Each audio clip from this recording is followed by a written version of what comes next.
Hello बच्चों, you are welcome in future study point. और आज आप पढ़ने जा रहे हैं यहाँ पे क्लास 10 साइंस का क्वेश्चन पेपर जो रिसेंटली हुआ है 20 फरवरी। तो जो है इसका सॉल्यूशन कराने जा रहे हैं। सेक्शन ए और सेक्शन बी का हम सॉल्यूशन पहले करा चुके हैं। डिस्क्रिप्शन बॉक्स में लिंक दे रखा, वहाँ से आप स्टडी कर सकते हैं। तो ये बच्चों सेट 3 है साइंस का क्वेश्चन पेपर। वैसे सारे क्वेश्चंस लगभग सेम ही हैं, एक दो क्वेश्चन को छोड़ के सेट 2 सेट 1 में तो ऑलमोस्ट सारे जितने सेट्स हैं सब में ऑलमोस्ट सेम क्वेश्चंस हैं। तो आइए आज कराते हैं सेक्शन सी। सेक्शन सी में क्वेश्चन नंबर 27 से लेके क्वेश्चन नंबर 33 तक है और प्रत्येक क्वेश्चन 3 मार्क्स का है। तो क्वेश्चन नंबर 27 है, if we want to obtain a virtual and magnified image of an object by using a concave mirror. तो मिरर क्या है? कॉन्केव मिरर है। तो कॉन्केव मिरर हमें दे रखा है। कॉन्केव मिरर में क्या दे रखा हमें कि फोकल लेंथ इसकी 18 सेंटीमीटर है।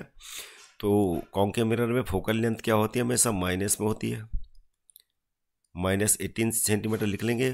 Where should the object be placed, यानी where should the object be placed मतलब हमें यू निकालना ऑब्जेक्ट की distance. Use mirror formula to determine the object distance for an image of magnification +2।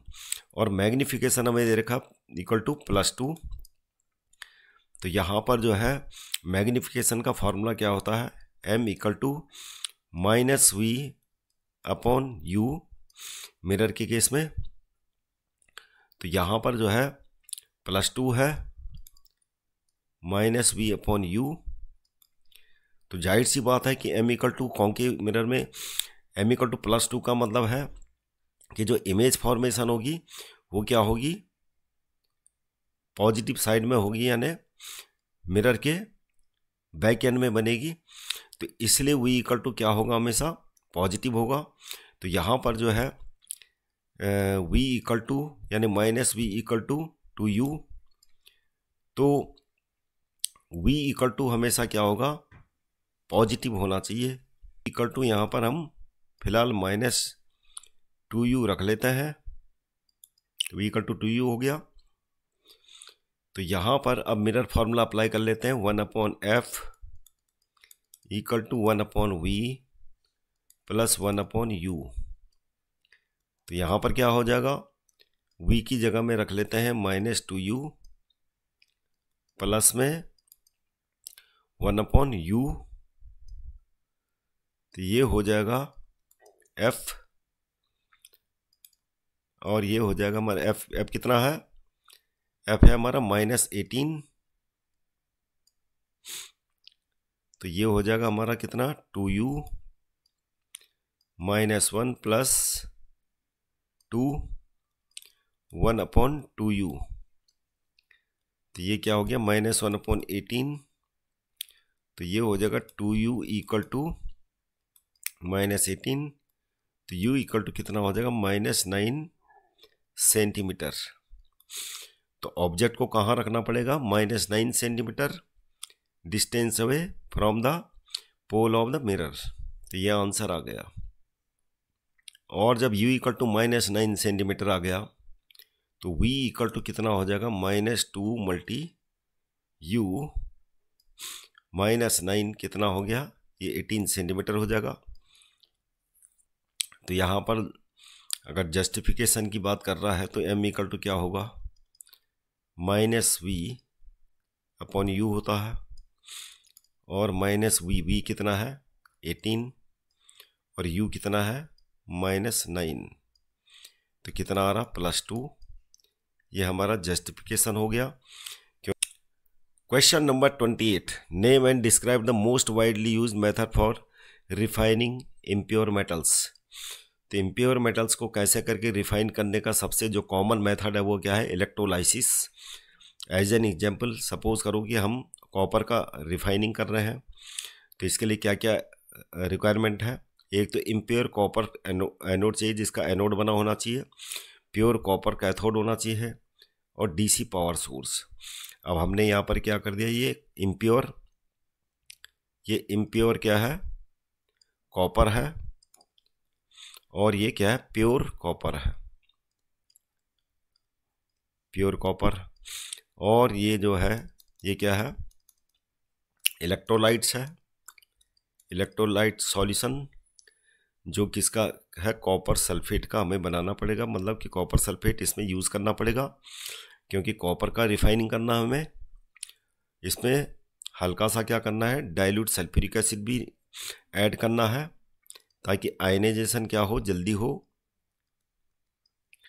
Dilute H2S4। और उसके बाद जैसे ही स्विच ऑन करेंगे तो यहाँ पर से जो कॉपर है, कॉपर से जो इम्प्योर कॉपर है, यहाँ पर से इलेक्ट्रॉन्स क्या होंगे, ये लॉस करेगा। इलेक्ट्रॉन लॉस यहाँ से होंगे तो क्या बनेंगे, यहाँ पर से कॉपर आयन कहाँ आ जाएंगे, सॉल्यूशन में आ जाएंगे। इलेक्ट्रॉन को लॉस करने के बाद क्योंकि ये क्या है, सर्किट ऑन हो गया, तो क्या बन जाएगा, कॉपर आयन। अब ये कॉपर आयन कहाँ ड्रिफ्ट करेंगे, कैथोड की तरफ, और कैथोड में क्या है, प्योर कॉपर है। इस प्रकार से कॉपर आयन यहाँ पर से क्या होंगे, ये इलेक्ट्रॉन इधर जाएंगे, यानी इलेक्ट्रॉन सर्कुलेट होंगे कैथोड में। तो ये इन कैथोड में जो यहाँ पर जो कॉपर Cu+ आयन है, ये इलेक्ट्रॉनों को गेन करके क्या बना देंगे, Cu जो है, पहले तो एनोड में क्या रिएक्शन होती है, कॉपर 2 इलेक्ट्रॉन लॉस करके कॉपर आयन बनाएगा, और कैथोड में जो रिएक्शन होगी, इन 2 इलेक्ट्रॉन को लेके यहाँ पर क्या बन जाएगा, कॉपर एटम बन जाएगा। और इस प्रकार से कॉपर की लेयर जो होती है इसके अराउंड आ जाएगी, और इसकी थिकनेस क्या होगी, बढ़ती रहेगी। थिकनेस क्या होगी, इसकी इंक्रीज होगी, और ये क्या होगा, थिनर होता जाएगा। इस प्रकार से जितना कॉपर यहाँ पे एक्यूमुलेट होता है, ये कॉपर को कलेक्ट किया दिया जाता है अपने यूसेज के लिए, और इस प्रकार से कॉपर आपका रिफाइन हो जाता है। और यहाँ पर सॉल्यूशन में जो है, जो कॉपर इम्प्योर कॉपर में जो इम्प्योरिटीज़ हैं, गोल्ड सिल्वर, ये सब सेटल डाउन होता है, जिसको हम क्या बोलते हैं, एनोड मड। क्योंकि कॉपर सल्फेट में ये डिज़ोल्व नहीं होता तो ये सेटल डाउन हो जाता है इसमें एपरेटस में, इसको एनोड मड कहा जाता है। इस प्रकार से कॉपर की रिफाइनिंग हो जाती है। Question number 29, what is the first step of cellular respiration, in which part of the cell does it occur, write the equation for the process of break down of glucose in a human cell. अब क्या होता है इसमें, cell first steps of जो cellular respiration है वो क्या होता है, इसका आंसर होगा ग्लाइकोलाइसिस, ग्लाइकोलाइसिस। तो बच्चों ग्लाइकोलाइसिस का मतलब है ग्लूकोज का ब्रेकडाउन हो जाता है, पायरूवेट में चेंज हो जाता है। In which part of the cell does it occur, इसका आंसर है साइटोप्लाज्म। तो फर्स्ट स्टेप जो सेलुलर रेस्पिरेशन का है साइटोप्लाज्म में होता है, जिसमें ग्लूकोज पायरूवेट में चेंज हो जाता है। इसको प्रोसेस को ग्लाइकोलाइसिस कहा जाता है, यानी ग्लाइकोलाइसिस में ब्रेक डाउन ऑफ ग्लूकोज। तो माइटोकॉन्ड्रिया में से पहले ये क्या होती है, पहले की प्रोसेस होती है, write the equation for the process of break down of glucose in a human cell. तो पहला केस है in presence of oxygen. In presence of oxygen क्या रिएक्शन होती है, C6H12O6, और ऑक्सीजन के साथ रिएक्शन करके क्या बनता है, कार्बन डाइऑक्साइड बनता है, वाटर बनता है, और ATP मॉलिक्यूल बनते हैं। अब इसको बैलेंस कर लेते हैं, 6 हो गया, 6 हो गया, तो ये बैलेंस हो गई केमिकल रिएक्शन। ये हुआ in presence of oxygen. Second वाले में क्या है, due to lack of oxygen. तो due to lack of oxygen क्या होता है, लैक ऑफ ऑक्सीजन में क्या होता है, लैक ऑफ ऑक्सीजन में रिएक्शन होगी C6H12O6। लैक ऑफ ऑक्सीजन में क्या बनेगा, यहाँ पर क्या बनता है, लैक्टिक एसिड बनता है, और एटीपी मॉलिक्यूल बनते हैं।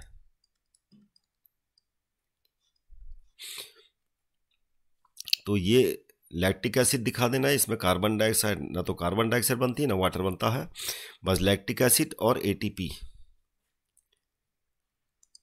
अगला क्वेश्चन है, क्वेश्चन नंबर 30 है, why do we balance a chemical reaction, name and state the law that suggest the balancing of chemical equation, balance the following chemical equation. तो इसका आंसर है why do we balance a chemical reaction. तो इसके दो reason दे देने आपको। पहला है ensures correct proportions, balancing helps in determining the correct ratio of reactants and products in a chemical reaction. तो एक केमिकल रिएक्शन के लिए दोनों के बीच में करेक्ट रेशियो होना चाहिए रिएक्टेंट्स एंड प्रोडक्ट्स के बीच में, इसीलिए हमें बैलेंस करने की जरूरत पड़ती है। और दूसरा है helping in calculating reactants and product quantities. अब जैसे केमिकल इंडस्ट्री में है, कोई पर्टिकुलर क्वांटिटी में आपको कोई प्रोडक्ट्स बनाना है, तो कितने रिएक्टेंट चाहिए, रिएक्टेंट की क्वांटिटी आपको पता होनी चाहिए।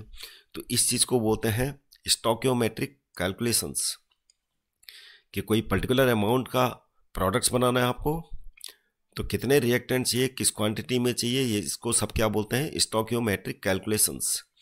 इससे क्या होता है, जो इंडस्ट्री है कॉस्ट डिसाइड करती है और उसकी जो है क्वालिटी कंट्रोल में ये काम आता है।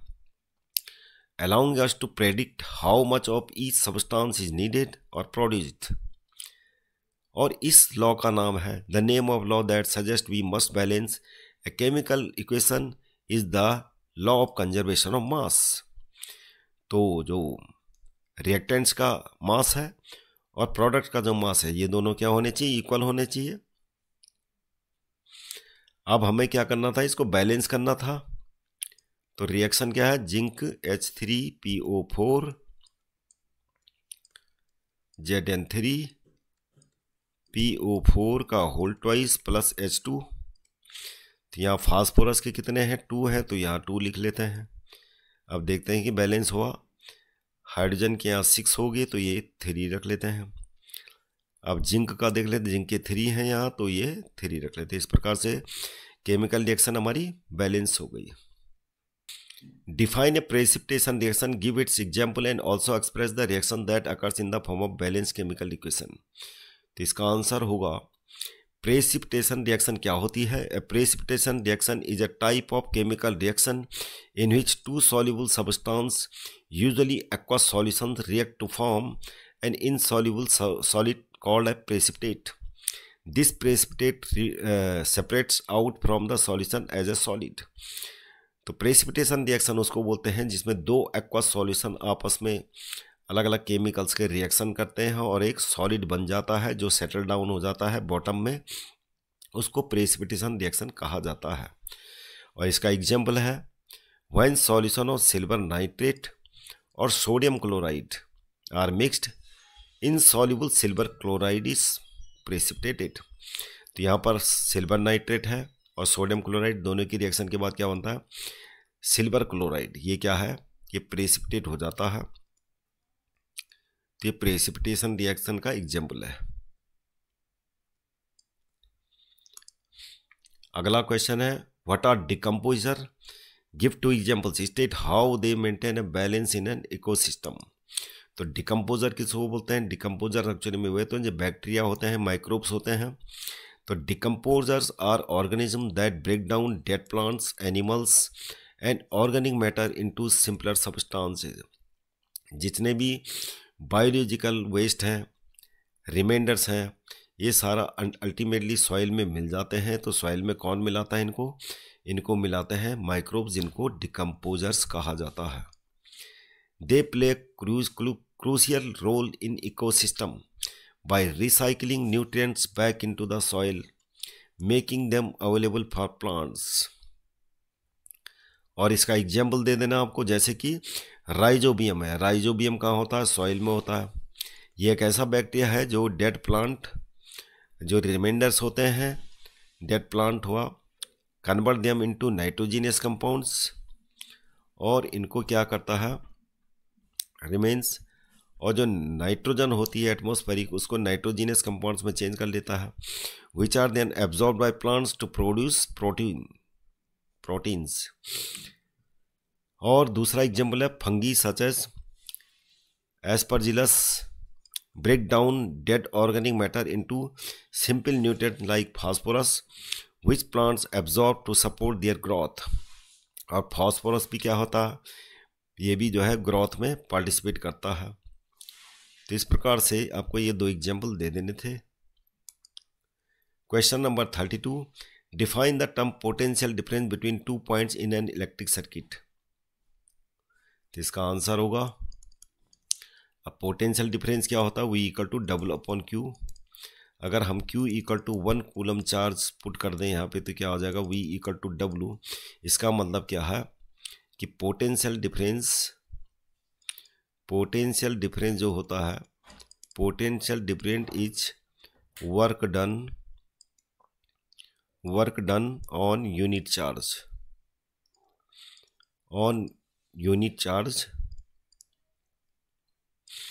from one point to another,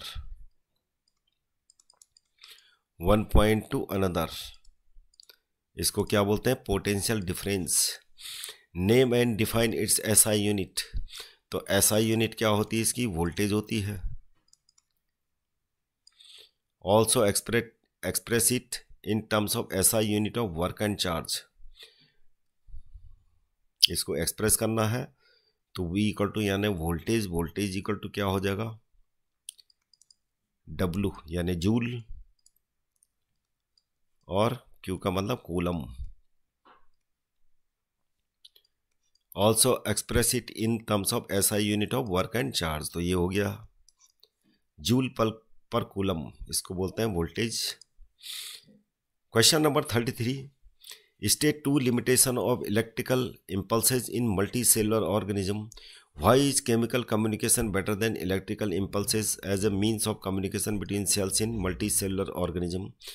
तो पहले आपको बता दें कि इलेक्ट्रिकल इम्पल्सेस क्या होता है और मल्टी सेलुलर ऑर्गेनिज्म में, अब एक्चुअली में जो मल्टी सेलुलर ऑर्गेनिज्म में जितने काम होते हैं, जैसे कोई भी फिजिकल हमारे अंदर भी काम होते रहते हैं, मेटाबॉलिज्म हो गया, डाइजेशन हो गया, और जितनी भी एक्टिविटी हमारे बॉडी के अंदर होती हैं, तो इसके लिए जो है मैसेज की यानी सिग्नल की ज़रूरत होती है। तो हमारी बॉडी में 2 प्रकार के सिग्नल बनते हैं, इलेक्ट्रिकल इम्पल्सेस और केमिकल सिग्नल्स, या कम्युनिकेशन कह लो, 2 किस्म के बनते हैं। तो ये किस में बनते हैं, न्यूरॉन्स में। न्यूरॉन्स क्या होते हैं, हमारी बॉडी में सिग्नल पास करते हैं एक पॉइंट से दूसरे पॉइंट तक। तो यहाँ पर 2 किस्म के जो सिग्नल्स हैं, एक है इलेक्ट्रिकल इम्पल्सेस, ये कैसे जनरेट होते हैं। अब जैसे कि ये न्यूरॉन्स है, ये है न्यूरॉन्स, ये वाला पोर्शन को क्या बोलते हैं, एक्सॉन्स, और ये क्या होता है, डेंड्राइट। ये डेंड्राइट हुआ। अब होता क्या है, एक्सॉन में जो सेल मेम्ब्रेन है, तो ये न्यूरॉन्स बेसिकली जो है नर्वस सिस्टम की नर्व सेल है। तो जो मेम्ब्रेन के अंदर जो लिक्विड होता है, लिक्विड और बाहर, इसमें आयंस बनने लगते हैं, पॉजिटिव और नेगेटिव आयंस। पॉजिटिव सेल्स के बाहर पॉजिटिव, सेल्स के अंदर नेगेटिव, और इस प्रकार बाहर अंदर ये होता रहता है। तो क्या होता है, एक इम्पल्स जनरेट होता है जिसको हम इलेक्ट्रिकल इम्पल्स कहते हैं। और यही इलेक्ट्रिकल इम्पल्स जो है आगे ट्रैवल करता है और कहाँ तक पहुँच जाता है, डेंड्राइट। अब डेंड्राइट के एंड में जो है, डेंड्राइट के एंड और नेक्स्ट जो न्यूरॉन्स है, दोनों के बीच में क्या होता है, गैप होता है जिसको हम सिनेप्स कहते हैं। और यहाँ पर से जो डेंड्राइट के एंड में, डेंड्राइट से जो केमिकल्स है वहाँ से जनरेट होता है क्या, न्यूरोट्रांसमीटर बोलते हैं। और ये न्यूरोट्रांसमीटर आगे ट्रैवल करते हैं और नेक्स्ट जो न्यूरॉन्स का एक्सॉन है उसमें न्यूरो ट्रांसमीटर जो है एक्टिवेट करते हैं, फिर किसको, इलेक्ट्रिकल इम्पल्स को, और फिर ऐसे करके सिग्नल आगे चलता रहता है। केमिकल सिग्नलिंग और इलेक्ट्रिकल इम्पल्स के ज़रिए ये एक न्यूरॉन से दूसरे न्यूरॉन्स में ये सारी बॉडी में ट्रेवल करते रहते हैं। तो आपको इसकी जो इसकी वीकनेसेस बतानी है, लिमिटेशन बतानी है किसकी, इलेक्ट्रिकल इम्पल्स की। तो इलेक्ट्रिकल इम्पल्स आपने देखा होगा भी कि न्यूरॉन्स के अंदर ही मतलब कि ट्रैवल करता है न्यूरॉन्स के अंदर, जबकि केमिकल जो सिग्नलिंग है वो क्या होता है, हमारे ब्लड के जरिए पूरे बॉडी पार्ट में ये क्या करता है, ट्रैवल करता है। तो ये लिमिटेशन तो आपको ऐसे बता देना था। तो ये क्वेश्चन जो है इसका आंसर इसी में छिपा हुआ है, 2 पॉइंट से। एक तो क्या होता है इसकी लिमिटेशन, शॉर्ट रेंज कम्युनिकेशन होती है। तो short range communication with in neurons हो गया। तो electrical impulses can only travel along nerve cells, limiting their reach compared to chemical signals like hormones that travel through the blood stream। तो जो chemicals जो signalling होती है, chemical जो communication होता है किसके थ्रू होता है, हार्मोन्स के जरिए, जो ब्लड के थ्रू हमारे पूरे बॉडी पार्ट्स में घूमते रहते हैं। दूसरी लिमिटेशन क्या है, can not be sustain for long, तो लॉन्ग टाइम तक नहीं रहता। Electrical impulses are short lived and do not have a lasting effect, unlike chemical signals that can have prolonged actions in the body। तो बच्चों अगला section है section D, उसको देखने के लिए चैनल को सब्सक्राइब कीजिएगा, लाइक कीजिएगा। Thank you very much for seeing this video.